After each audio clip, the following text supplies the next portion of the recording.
오늘은 내 삶의 철병거를 무너뜨리는 힘이라는 제목으로 하나님 말씀 나누도록 하겠습니다. 사랑하는 우리 평택 고덕장로교회 교우 여러분들, 한 주간도 평안하셨습니까? 우리는 지난 시간에 왼손잡이 사사였던 에훗을 통해서 이스라엘의 80년이라는 긴 평화가 임하는 것을 보았습니다. 그런데 슬프게도 오늘 1절에 보면 이 에훗의 죽음과 동시에 찾아온 가슴 아픈 영적 현실을 보게 됩니다. 1절에 무엇이라고 되어 있습니까? 에훗이 죽으니 이스라엘 자손이 또 여호와의 목전에 악을 행하매. 또입니다. 또예요. 또. 네, 반복하고 있습니다. 영적 지도자가 사라지자마자 백성들은 기다렸다는 듯이 또다시 세속의 죄악으로 달려간 것이죠. 하나님은 이 범죄한 이스라엘을 가만히 두지 않으셨습니다. 가나안 왕 야빈의 손에 넘기셨죠. 야빈의 군대 장관 시스라는요, 철병거 900대를 앞세워. 이 철병거가 뭐냐면 그 당시에 이 철병거는 오늘날의 탱크와 같은 거예요. 최첨단 무기입니다. 탱크가 최첨단 무기는 아니네요. 아무튼 엄청난 무기입니다. 땅에서 움직일 수 있는 이런 무기였어요. 그런데 이걸 앞세워가지고 이스라엘을 무려 20년 동안 잔인하게 짓밟았습니다. 온 땅에 소망의 불빛이 꺼져버린 것 같은 그때 하나님은 이제 영적인 침묵을 깨트리시고 역사 수면 아래 숨겨두었던 당신의 주권적인 손길을 드러내십니다. 그래서 오늘 선포되는 말씀을 통해서 우리는 세 가지를 한번 살펴보려고 합니다. 여러분, 이 세 가지가 우리 삶의 정말 제목처럼 내 삶의 철병거, 세상에 있는 내가 어떻게 할 수 없을 것처럼 보이는 큰 힘을 가진 것들을 이겨낼 수 있는 힘을 발견하는 귀한 시간이 되시길 바랍니다. 첫 번째로는 세상의 압도적인 이 철병거 앞에 우리는 두려워하면 안 됩니다. 하나님께서 범죄한 이스라엘을 가나안 왕 야빈에게 넘기셨을 때 백성들이 마주한 현실은 그야말로 처참했습니다. 야빈의 군대 장관 시스라는 무려 철병거 900대의 강력한 군사력을 앞세워서 그들을 손쉽게 제압할 수 있었죠. 당시 대제국, 그러니까 애굽 정도 되는, 이집트 정도 되는 대제국의 황제가 전쟁에서 빼앗았다고 자랑한 기록이 전차가 900대였다고 합니다. 그러니까 이 가나안 왕 하솔이 가지고 있는 900대는 엄청난 거예요. 대제국 왕이 900대 정도인데 그냥 이 정도니까요. 시스라 한 사람이 부리는 이 철병거 900대는 상상을 초월하는 압도적인 군사력이었습니다. 이 철병거는요, 바퀴축이 단단한 철로 재련되어 있어서 제대로 된 무기조차 없었던 이스라엘 사람들에게는 마주보는 곳조차 큰 공포의 대상이었던 겁니다. 사사기 저자는 이런 상황을 2절에 다음과 같이 묘사하고 있죠. 2절 한번 읽어볼까요? 시작. 여호와께서 하솔에서 통치하는 가나안 왕 야빈의 손을 그들을 파셨으니 그는 그의 군대 장관 학고임에 거주하는 시스라요. 네, 여러분, 이들이 어떻게 하셨다고 합니까? 아주 엄청난 큰 무기력으로 그들을 힘들게 했다라고 합니다. 그리고 이 3절에 보시면 이스라엘 자손을 20년 동안 어떻게 했다고 합니까? 심히 학대했다라고 합니다. 이 심히 학대했다라는 말은 잔인하게 압제했다라는 뜻입니다. 당시 가나안 세력은요, 이스라엘 백성들의 비옥한 농경지인 이스르엘 평원을 완전히 장악해버렸어요. 그들은 농부들의 노동력과 농산물을 강제로 탈취했죠. 심지어 이스라엘 여인들을 무참히 강제로 겁탈하고 그들의 삶을 지옥과 같은 악몽으로 만들어버렸습니다. 백성들이 할 수 있는 일은 오직 절망 속에서 부르짖는 것뿐이었어요. 여러분, 이것이 오늘날 성도들이 마주한 이 세상의 모습과 똑같습니다. 철병거 900대와 같은 거대한 자본주의 시스템, 물질 만능주의의 압도적인 위세, 그리고 하나님 말씀대로 곧게 살면 반드시 패할 것 같은 세상의 철병거가 오늘날 우리의 영혼을 쥐고 흔들 때가 많습니다. 직장에서, 일터에서 세상의 철병거가 굉음을 울리며 다가올 때 우리는 너무나 쉽게 소심해지며 절망하곤 합니다. 조금 더 솔직하게 우리의 삶을 돌아볼까요? 매달 돌아오는 아파트 대출 이자와 정말 하늘이 어딘지 모르고 치솟는 물가, 최저임금이 매년 늘어나도 실제적인 수입은 더 마이너스인 현실, 끝이 보이지 않는 자녀 교육비라는 거대한 경제적 철병거가 우리 집 안방까지 밀고 들어와서 굉음을 울리고 있지 않습니까? 직장에서는 또 어떻습니까? 정직하게 거래하고 말씀대로 깨끗하게 비즈니스 하려고 하면 그렇게 고지식하게 해서 이 치열한 경쟁 사회에서 살아남을 수 있냐라는 세상의 비웃음이 날카로운 철병거의 바퀴가 되어서 우리의 마음을 짓밟고 지나갑니다. 우리 학생들이라고 다를 거 있겠습니까? 공부를 잘해야만 좋은 대학에 갈 수 있고 좋은 대학을 나와야만 대학원도 진학할 수 있고요. 그렇게 좋은 대학을 나와야만 남들 부러워하는 직장에 들어갈 수 있는 거 아니겠습니까? 세상은 수억 원짜리 자산과 높은 연봉, 화려한 타이밍을 가진 바로 철병거를 자랑하며 우리를 위협하고 있습니다. 그 서슬퍼런 칼날 앞에 우리는 내가 지금 신앙을 지키다가 내 인생만 뒤처지고 쪼그라드는 것은 아닐까 하는 깊은 무기력증과 소심함에 빠지고 나는 겁니다. 이 답답하고 숨막히는 현대인의 실존을 너무나도 사실적으로 보여줬기 때문에 전 국민의 가슴을 먹먹하게 했던 드라마가 있었죠. 좀 오래되긴 했지만 바로 몇 년 전에 반영된 나의 해방일지라는 작품입니다. 드라마 속 주인공들은 매일 경기도 외곽에서 서울이라는 화려한 도심으로 왕복 4시간이 넘는 고된 출근길을 오갔습니다. 턱 밑까지 차오르는 피로 속에서도 대출을 갚고 직장 상사의 눈치를 봐야 했으며 세상의 기준에 맞추려고 발버둥 치지만 그들의 가슴은 늘 시퍼렇게 멍이 들어갔습니다. 주인공 연미정은 일기장에 이렇게 썼었죠. 하루 24시간 중 진짜 괜찮은 시간은 몇 분이 안 돼요. 나머지는 다 견디는 시간입니다. 누군가에게 기가 빨려가면서 내가 쓸데없는 인간이라는 것을 견디면서, 이 고백은 세상이라는 거대한 시스라의 철병거 밑에 깔려서 단 한순간도 참된 자유를 누리지 못한 채 그저 하루하루를 견뎌내고만 있는 현대인의 비참한 자화상입니다. 세상이라는 거대한 시스템은 우리에게 속삭입니다. 너에게 진짜 해방은 없어. 더 악착같이 돈을 벌고 더 높은 곳으로 철병거를 타고 올라가야만 살아남을 수 있단다. 이 숨막히는 쳇바퀴 속에서 우리는 사사기 시대의 백성들처럼 무력하게 주저앉아 그저 묵묵히 짓밟히고 있는지는 모르겠습니다. 구약 성경 출애굽기 14장을 보면 이와 똑같은 철병거의 공포 앞에 직면했던 이스라엘 백성들의 모습이 나옵니다. 모세를 따라 출애굽한 백성들 앞에 시퍼런 홍해 바다가 가로막고 있었죠. 설상가상으로 등 뒤에는 이집트 파라오가 이끄는 최정예 병거 600대와 전차 군대가 지진 같은 진동을 일으키며 돌진해 왔습니다. 앞은 바다였어요. 뒤는 철병거가 있었죠. 사면 초가입니다. 이제 모두 죽음만을 앞두고 있었습니다. 그때 백성들은 두려움에 눈이 멀어 이집트에 매장지가 없어서 우리를 이 광야에서 죽게 하느냐고 통곡하며 원망하고 울부짖었죠.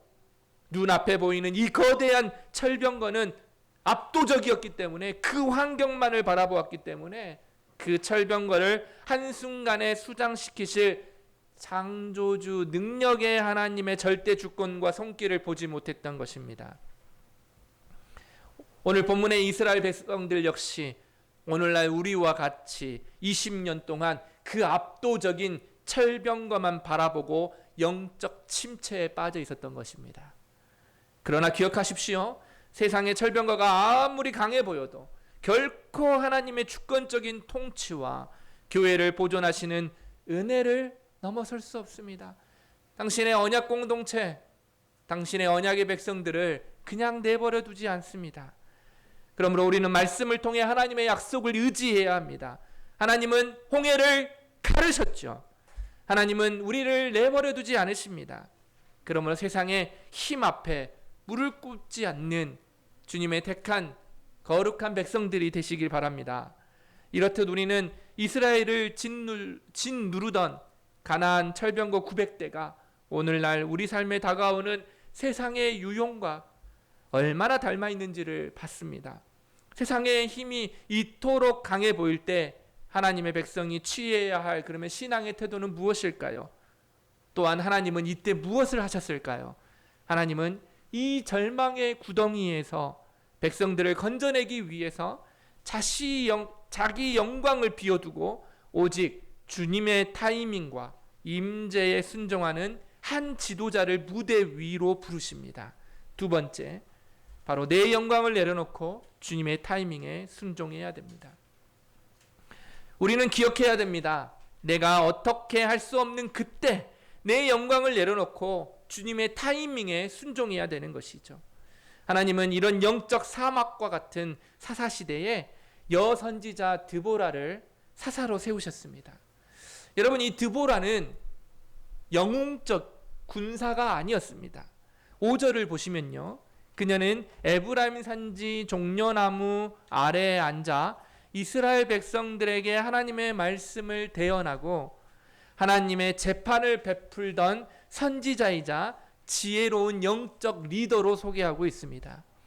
그녀는 하나님의 말씀으로 백성들의 상처를 치유해주고 이스라엘의 무너진 신앙 체계를 회복시키는 이스라엘의 어머니 역할을 해주고 있었던 것이죠. 때가 되자 하나님께서는 드보라를 통해 게데스 납달리에 있던 바락 장군을 하나님의 이름으로 소집합니다. 그리고 6절에 보시면 다볼산으로 군대 10,000명을 이끌고 가라는 영적 전략을 전달해 주지요. 여러분, 근데 이 전략이요, 어떤 전략이었는지 아십니까? 별로 좋은 전략이 아니었어요. 인간의 눈으로 보기에는 자살행위와 같은 전략이었습니다. 지금 이 시스라가 이끄는 군대는 철병거 900대가 있었죠. 그러면 이 철병거가 어디에서 가장 잘 달릴까요? 평야지대입니다. 딱딱한 땅이, 굳은 땅이 있는 곳이에요. 그런데 지금 하나님께서 이스라엘 백성들에게 어디에서 전투를 하라 그러냐면 바로 이렇게 땅이 다져진 이 평화로 부르셨기 때문이에요. 사방이 탁 트인 이 평원지대에 내려가라는 것은 가나안의 철병거 군대에게 마음대로 우리를 짓밟아 주세요, 우리는 그 철병거에 그냥 속수무책으로 당하겠습니다 라는 자살행위였기 때문입니다. 이 두려운 명령 앞에 바락이 대답하죠. 4장 8절입니다. 만일 당신이 나와 함께 가면, 시작, 내가 가려니와 만일 당신이 나와 함께 가지 아니하면 나도 가지 아니하겠노라. 수많은 해설가들은요, 이 대목에서 이 바락을 어떻게 묘사하냐면 이 드보라의 치맛자락이나 잡고 느려지는 소심한 겁쟁이라고 많은 사람들이 해석해 왔습니다. 그러나 주의적 진실은 전혀 다릅니다. 고대 70인역 사본과 교부들의 영적 주의를 보면 바락은 여호와의 천사가 나와 함께 가실 정확한 날, 즉 신성한 타이밍을 내가 알지 못하기 때문에 당신하고 함께 가길 바랍니다 라는 뜻이었어요. 바락의 요청은 겁쟁이 나약함이 아니었습니다. 가나안의 무적 철병거 앞에서 인간의 군사 전술을 신뢰하지 않고 오직 이 시대에 유일하게 영적으로 통찰력이 있는 여선지자 드보라를 통해 임하시는 하나님의 임재와 정확한 타이밍을 구했던 신중하고 위대한 믿음의 행위를 보여주신 것이죠. 드보라는 바락에게 하나님의 임재를 보증해 주며 다음과 같이 예언하죠. 4장 9절입니다. 내가 반드시 너와 함께 가리라. 하나님의 타이밍을 알려주겠다는 거예요. 그러나 내가 이제 가는 길에서는 영광을 얻지 못하리니 이는 여호와께서 시스라를 여인의 손에 파실 것임이니라. 전쟁터에서 적장의 목을 베어 승리의 최종 명예를 얻지 못하는 것은 장군으로서 영광의 상실을 의미합니다. 내가 열심히 싸우고 모든 영광은 다른 사람이 가져가면 내가 지금까지 한 일은 무엇이겠습니까? 그러나 바락은 영광이 여인의 다른 이름 모를 여인에 넘어간다는 예언을 듣고도 군사를 이끌고 다볼산 아래로 돌진하고 있는 것이죠. 자살 행위를 하고 있는 거예요. 바락은 자신의 군사적 야망을 내려놓고 오직 하나님의 말씀에 자기를 비워 복종하는 순종의 길을 선택한 것입니다. 팀 켈러 목사님이 이 부분에 대해서 이런 통찰을 말씀하셨어요. 바로 바락의 이런 믿음은 결국 위대한 구원자를 예표한다는 거였어요. 바락의 믿음은 자기를 비우신 구원자를 예표한다. 그분은 본질상 하나님이시지만 자기를 비워 종의 형체를 가지사 죽기까지 복종하셨으니 곧 십자가에 죽으신 분이시다. 바락이 자기 영광을 완전히 비우고 하나님의 타이밍에 순종하여 산에 내려갔을 때 이제 하늘의 군대가 움직이기 시작합니다. 여호와께서 바락 앞에서 시스라의 모든 철병거를 혼란에 빠뜨리셨기 때문입니다. 15절이에요. 여러분, 여기서 혼란에 빠지게 하셨다라는 단어는요, 이 출애굽 때 홍해 바다에서 애굽 군대를 어지럽게 하실 때 쓰신 단어와 똑같습니다. 네. 그들이 어디에 들어갔습니까? 바로 물이 차기 시작할 때 질퍽거리는 그곳에 아주 혼란스럽게 되어서 다 죽어버렸잖아요. 네. 여러분, 이것은요, 지리학적으로 역사적 맥락으로 이 사건을 들여다보면 아주 기가 막힌 하나님의 섭리가 드러납니다. 평상시 이 기손강 기슭은 바짝 마른 시냇가에 불과했습니다. 철병거가 마음껏 움직이기에 최적의 단단한 평야였다고요. 그러니 전쟁에 능한 시스라 생각에는 그들을 단숨에 처리할 것이라고 확신했을 거예요. 그러나 하나님께서는 이 마른 하늘에 거대한 폭우를 부으시자 마른 강바닥이 순식간에 진흙 구덩이로 변했던 거예요. 대적들이 그토록 신뢰했고 자랑했던 900대의 철병거들은 붉은 진흙탕 속에 처박혀 헛바퀴를 돌며 오히려 자신들을 가두는 거대한 새 무덤이 되고 말았던 겁니다. 가나안 사람들이 그토록 신뢰했던 폭풍의 신 바알의 영역에서 하나님은 바로 그 폭풍우를 무기로 사용하셔서 무적 철병거의 바퀴들을 진흙탕 속에 묶어 무용지물이 되게 하셨다라는 말이에요. 얼마나 놀라운 일입니까? 여러분, 우리는 자기를 비운 바락의 순종을 통해 무적이라 믿었던 가나안 철병거 세력이 진흙탕 속에 수장되는 이 대반전의 역사를 기억하십시오. 그러나 성경의 이야기는 여기서 끝나지 않고 우리를 더 깊은 영적 긴장감 속으로 몰고 갑니다. 철병거 군대는 전멸당했지만 군대 장관 시스라는 혼자 말에서 내려 맨발로 저 멀리 헤벨의 장막으로 도망쳐 버렸기 때문입니다. 이제 우리는 이 헤벨의 장막으로 가서 세상과의 불의한 타협을 깨트린 선한 양심의 최종 승리까지를 봐야 될 것 같습니다. 세 번째입니다. 철병거를 잃고 헐떡이며 맨발로 도망치던 패장 시스라는 겐사람 헤벨의 장막에 이르게 됩니다. 성경은 헤벨의 가문이 가나안 왕 야빈과 17절에 보시면 화평의 언약을 맺었다고 합니다. 본질적으로 금속 제련 기술자였던 겐사람 헤벨은 세상에서 성공하고 생존하기 위해 이스라엘의 언약 공동체를 배신하고 야빈의 철병거 900대를 유지, 보수해주는 대가로 불의한 세속적 화평의 조약을 맺고 있었던 영적 타협주의자였습니다. 시스라는 이 불의한 타협의 장막이야말로 자신을 완벽하게 보호해줄 안전한 요새라고 철저히 신뢰했던 것이죠. 우리도 당연하잖아요. 급한 일이 있으면, 어려운 일을 당하면 이 사람만은 나를 안전하게 보호해 줄 것이다 라고 철석같이 믿게 되는 것과 똑같습니다. 그러나 시스라가 미처 몰랐던 치명적인 실수가 있었습니다. 헤벨의 아내 야엘의 가슴 속에서는 남편의 불의한 세속적 타협을 거부하는 마음이 있었다는 것이죠. 오직 여호와 하나님의 언약 편에 서고자 하는 뜨거운 선한 양심이 불타오르고 있었다는 사실이었어요. 이 헤벨의 아내 야엘은 기회를 엿보고 있었는데 드디어 때가 온 것입니다. 야엘은 장막 문 앞까지 마중 나가 시스라를 극진히 대접했죠. 4장 18절에 뭐라고 되어 있습니까?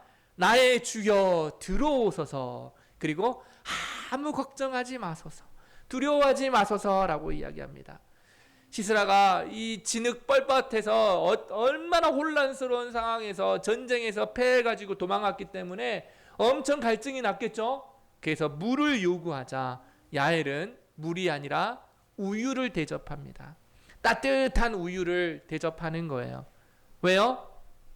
아주 지혜가 돋보이죠. 시스라가 긴장을 풀고 깊은 잠에 잘 수 있도록 수면제를 다 먹인 겁니다. 여러분 잠이 안 올 때 민간요법에 따르면 따뜻한 우유를 마시면 잠이 잘 온다고 했죠. 이때하고 똑같습니다. 시스라는 주도 면밀하게 또 한 가지 여인에게 부탁을 합니다. 장막 내가 피해 있던 이 문 앞에 서서 누군가 어떤 남자가 여기로 도망갔느냐라고 물으면 뭐라고 대답하라고요? 나는 그런 사람 본 적이 없다라고 이야기를 한 것이죠. 20절에 뭐하고 있습니까? 끝까지 자기가 이 모든 상황을 통제할 수 있을 거라고 착각했던 것이죠. 자기가 명령하면 야엘은 그냥 들어줄 수밖에 없다라고 생각했던 거예요. 그러나 스스로를 위대한 존재로 믿었던 군대 장관 시스라는 하나님의 주권적인 심판대 위에서 순식간에 아무것도 아닌 자로 지워지게 됩니다. 시스라가 이 기진맥진하여서 이제 수면제까지 먹었으니 아주 깊은 잠에 빠졌겠죠. 바로 그 순간 야엘은 한 손에 단단한 장막 말뚝을 집어들고, 우리 텐트를 칠 때 폴대를 단단하게 하는 이 팩 있죠? 똑같습니다. 그런 거예요. 이 팩을 집어들고 다른 한 손에는 무거운 나무 방망이를 들고 시스라가 깨지 않도록 조용히 다가갑니다. 그런 다음 유목민 여인들의 일상적인 도구였던 이 텐트 팩을 시스라의 이 관자놀이에 정확하게 꽂아서 온 힘을 다해 방망이를 내려칩니다. 쾅! 쾅! 날카로운 말뚝이 대적의 머리뼈를 꿰뚫어 땅바닥에 완전히 박혀버린 것이죠. 이스라엘 여인들을 성노예로 유린하며 입술로 오만한 가나안의 철학을 내뱉었던 그 시스라의 관자놀이가 자신이 가장 경멸했던 여인의 가제도구에 의해 처참하게 부서져 영원한 잠에 빠져버린 것입니다. 여러분, 이 장막 말뚝이 대적의 머리를 관통하는 장엄한 묘사는 구약 성경의 한 페이지로 끝나지 않았습니다. 이것은 창세기 3장 15절 여인의 후손은 내 머리를 상하게 할 것이요 라고 하신 하나님의 온시복음 하나님의 역사 속에서 어떻게 성취되는지를 이 장면을 통하여 보여주고 있습니다. 그래서 위대한 교부 오리게네스는 이 장면에 대해 놀라운 구속사적 통찰력을 다음과 같이 묘사했습니다. 이방 여인 야엘은 이방 땅에서 부름받은 주님의 교회를 상징한다. 그녀가 대적의 머리에 박아 넣은 장막 말뚝은 세상 철학과 육체의 정욕을 완전히 파괴하고 승리하신 예수 그리스도의 십자가 나무를 예표한다. 남편 헤벨은 생존을 위해 세상과 타협했지만 여인 야엘은 목숨을 걸고 불의한 동맹을 깨트리며 여호와의 언약의 편에 선택했습니다. 하나님은 이 이름 없는 여인의 결단을 통해 가나안 철병거 권세를 완전히 무너뜨린 것이죠. 하나님께서는 가장 비참하고 연약해 보이는 그 십자가를 통해 세상이 자랑하던 죄와 사망의 권세를 단번에 무력화했던 것입니다. 골로새서 2장 15절의 말씀을 보십시오. 통치자들과 권세들을 무력화하여 드러내어 구경거리로 삼으시고 십자가로 그들을 이기셨느니라. 진흙탕 속에 헛바퀴를 돌며 무용지물이 된 가나안 철병거처럼 골고다 십자가 아래에서 사탄의 모든 권세는 영원히 무덤 속에 처박히고 깨졌음을 믿으시기 바랍니다. 우리 주님의 승리는 그러므로 영원합니다. 사랑하는 우리 평택고덕장로교회 교우 여러분, 오늘 우리는 사사기 4장의 말씀을 통해서 하나님의 신비로운 주권적인 구원의 역사를 살펴봤습니다. 가나안 왕 야빈과 군대장관 시스라는 철병거 900대를 자랑하며 백성들을 압제했죠.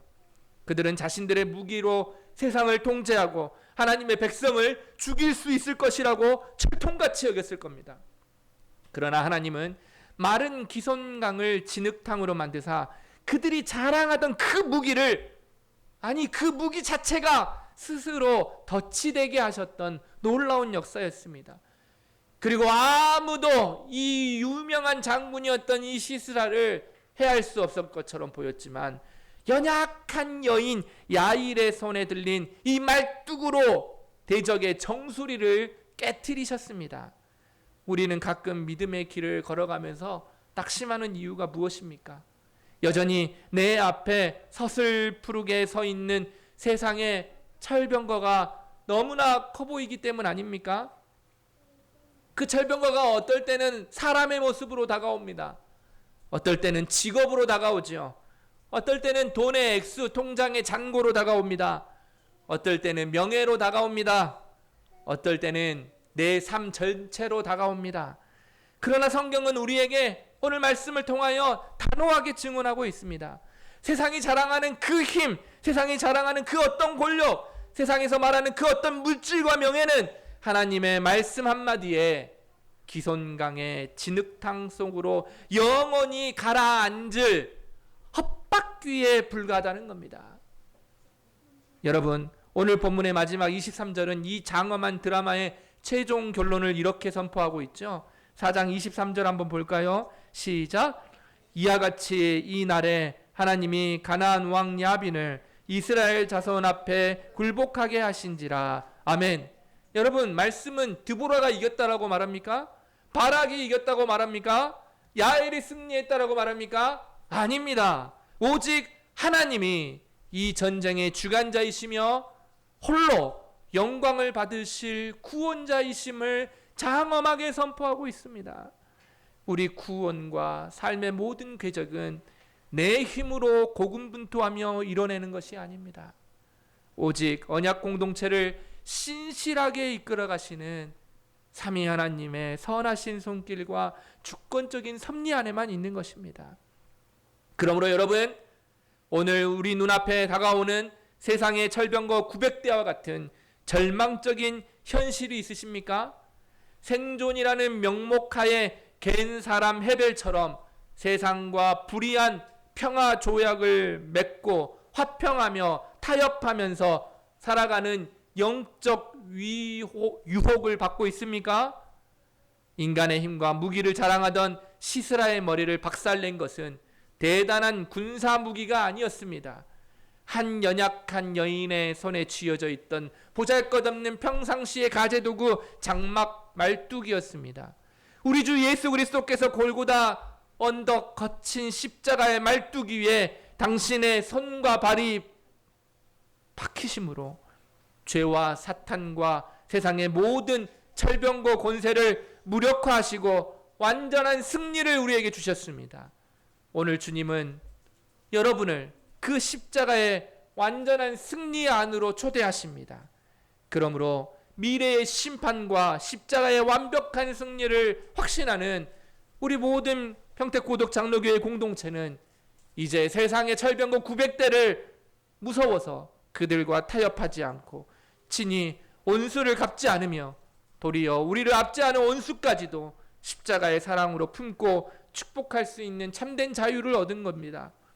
이번 한 주간 내 영광을 구하던 바락의 야망을 십자가에 못 박으시기 바랍니다. 헤벨의 타협을 거부하고 야엘처럼 십자가의 말뚝을 손에 쥐고 오직 언약의 편, 주님의 몸된 교회의 편에 서시길 바랍니다. 그리하여서 우리 삶의 모든 철병거를 진흙탕 속에 묻어버리시는 하나님의 놀라우신 주권적 통치와 참된 평강을 삶의 현장에서 매일 맛보며 누리시는 주의 거룩한 백성들이 되기를 우리 주님의 이름으로 간절히 축원합니다.